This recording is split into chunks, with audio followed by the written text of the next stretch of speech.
Everyone, I just want to start off by saying this semester has been amazing, exploring the concept of beauty through the three different cities, Buenos Aires, Barcelona, and Moscow. For the last city walk, what I wanted to do is explore all the three cities by comparing both Buenos Aires and Barcelona, but contrasting the two with Moscow. This location I picked for Buenos Aires are the same ones I picked for my first city walk, but I took some out because I didn't want to have too many places. I decided to leave the Cementerio de la Roqueta, some calles de Argentina in Buenos Aires, Palermo, and Plaza de Mayor. I decided to keep these because I explored the concept of beauty that I admire, and it's something a foreigner would immediately be exploring if they come to this city. The concept of beauty is very broad, and it involves a lot of not just the architecture and the touristy areas, but the interactions with people, the language, the history. The people and the learning of the history and other things that come up with what is beauty. The first stop in Buenos Aires that I want to explore is Plaza de Mayor. It's a Plaza de Mayor to which tired and happy men came home after having fought all over the continent. Looking at these pictures here, you see the scenery of flowers, the palm trees, the colorful house in the back, the statue, and you can see that the plaza is small, as you can see here in the overview. And it kind of reminded me of the one in Madrid. When I studied in Spain, I went to Madrid for a weekend and we saw this plaza, which is really weird because it does have like colorful buildings, just like, for example, this one. It has a similar statue. I'm assuming, if I remember right, the same statue with somebody on a horse. And it was just a really weird comparison, which is actually kind of cool because it shows how Caribbean, well, not Caribbean, but like Central America and Europe has like similar architectures and stuff like that. So it kind of shows like a mix of both cultures in there. La Casa del Gobierno, which is also known as the Pink House, is the executive mansion of the President of Argentina. It is also known as the Palatinian Mansion, which is known as Casa del Gobierno or the Pink House. I picked this location due to the fact that it's where it sees the executive power and that it shows the government leadership in Argentina. Plus, of course, color is just astonishing and it's kind of like an eye catcher. That's what I thought. But let me just leave you more with these nice pictures. Then the next stop is going to be Cementerio de la Croqueta. On both sides of the highway leading into the city, the landscapes change from one moment to the next. A still soft wind hovered over the fields, but the sky was clear and sweet sun swept through the air. I saw a Roman temple. I saw tall, ugly buildings with lines of colored washing hanging out the windows, like in Italy. I saw raven fields with miserable tracks, which might collapse at the first gust of wind. They came to the initial European suburbs, and I got that from the tango singer. The cemetery is not always a sign of beauty in terms that it's where the dead people go after they live all their lives in Buenos Aires. The cemetery contains the graves of notable people including Eva Perón, president of the Argentinian, Nobel Prize winners, the founders of the Argentine Navy, and a granddaughter of Napoleon. And these shows how again I said between the first one how there was a mix of Central America and European, so it kind of shows like a mixture of both. And then this cemetery specifically shows like there's a city within the city of Buenos Aires, and then this cemetery kind of shows like the architecture that they had previously in Europe long ago, which I thought was really amazing because it kind of shows like how the European culture just flew and evolved within the Central American countries, which I thought was very interesting. And I can't. The scenery is really beautiful. This is the outside of the cemetery, so the entrance. And now we can explore a small town of Buenos Aires, which is Palermo. It's on the coast. They put up Few radicals hunts and slept uneasily. This they claim in the Ranchero, but it's a story dreamt up in the Boca, the mythical founding of Buenos Aires by Borges. So this is a city in Buenos Aires, which I thought was beautiful just by the color, the art in the streets and outside of the houses. This is the Parque de 13 Febrero.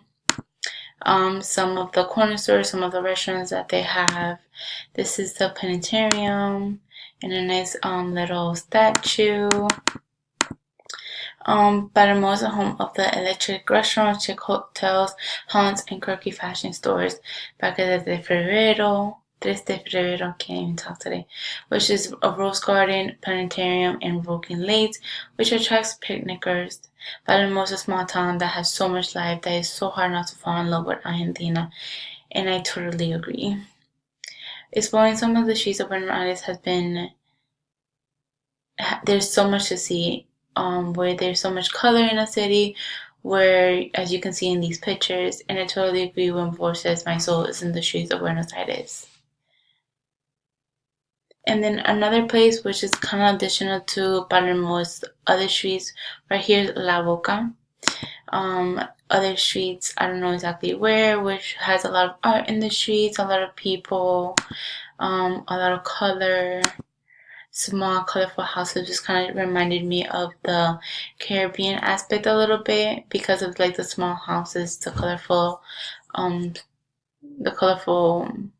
in the houses. And yeah.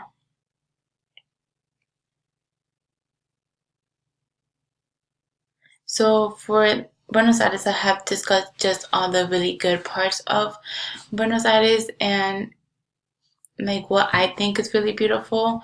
However, there wasn't always like a sense of beauty in Buenos Aires because like interactions within people kind of play a big role. I didn't put it in my city walk, but there was just examples where having a bad interaction with people really does affect the perception of what you think of a city. But we have to keep in mind that not that one person that you had a bad experience really clarify everyone as being as that rude or mean. And now we can discuss the beauty of Barcelona. Let me see if I can do it. Oh, okay. Of Barcelona. And I wanted to explore the concept of beauty through the lens of a foreigner, especially Andrea, who came to Barcelona to gain a family, an education, a job, make friends. Andrea had a lot of expectations coming to Barcelona, but coming to Calle de Arabu, where she confronted, or she had relatives there, she's immediately confronted by an atmosphere of discord that has contains a change of different personalities living in disharmony. There's a lot of tension, quarreling, and abuse, which is a common occurrence. Trust, love, and loyalty are almost lacking. And then Calle de Arabu was an area where people were struggling after the war. And I picked this house kind of remind when I was reading. Now that this is the house that I literally pictured just by reading, and I thought it was a great description. And I'm just happy that I found it. The description of the house represents a sense of beauty in the struggle. Everyone struggles, and there's no destination that's worth missing out of the beauty in the journey, even though not all hope is lost. And then what I kind of meant by that is that there's always struggle in everyone. You don't live a perfect life. So like seeing the struggle and the journey through it, you can see the reflection of beauty. And even though you're struggling, there's something there, and there's always, you have to look at the positive side, and that's what I think is beautiful in a way. So yeah.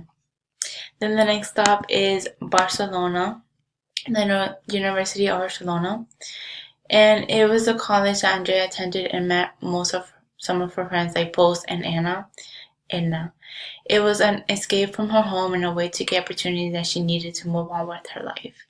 I honestly love this school. It's beautiful. It kind of reminded me of the one I studied in Granada last semester. Lo que me sé. But This is the college that she attended after like post-war. Then the next one is Villa La Yentana, which is where Anna and her family lives, which is a complete opposite from where Andrea lives.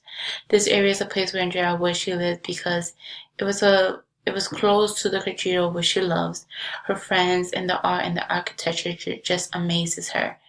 And it becomes a safe haven in a way. So these are just some examples, some of the trees, and as you can see, it's very like fast forward, like a lot of like things around the streets, and that was really interesting. For example, Villa Llena is so wide, large, and new, crossed the heart of the old neighborhood, and I knew what I wanted. And it's in a way like this is just a more modern city compared to like where Andrea lives, where it's a little bit more less modern, like where people struggle. A lot of people just don't have a lot to eat because they just really was out of ruin after the war. And yeah, and then this part of the city is like a barrio, like a godlit area. Then the next part is Catedral de Barcelona, the cathedral in Barcelona. It's a place where Andrea loves to go see, and it just amazes her imagination. This cathedral has infected Andrea with just beauty that she forgets all the bad things that had happened in her life. And without thinking, I hurried towards the darkness of the narrow streets that surrounded it. Nothing could calm and amaze my imagination like that Gothic city. I stand between the damp houses that were built without style and those ancient stones, but the years were also covered with a patina of unique charm, as it had been affected by the beauty. Overall, these two cities, Buenos Aires and Barcelona, where there had been in dictatorships, this city like been struggling, there's been wars, but it still has a positive effect on people, in meaning that they express the struggle through the beauty of the city, through the dances, through their songs, and they don't see foreigners as enemy. Well, most of them don't, and I thought it was very interesting because reading the Master Margarita, there was kind of like a complete difference in ways of how I pictured Barcelona and Buenos Aires to how I picture Moscow. So now let's go all the way to Moscow. Ooh, okay. In Moscow, I saw a bit of a difference between beauty here, not like Buenos Aires and Barcelona, like I said. In Moscow, there was a sense of censorship, of viewing foreigners as enemies and viewing people as evil with a chance of redemption. I picked these 4 places in Moscow because I thought it would be beautiful. In the Spartan Hills, it's a beautiful beautiful little area. It kind of reminded me of the Plaza de Mayo in Buenos Aires, but here the storm had passed on a rainbow and an arc itself across the sky. It's floating in the Moscow River. On top of a hill between 2 clumps of trees could be seen 3 dark silhouettes. The apocalyptic denouement of the novel takes place at the Sparrow Hills.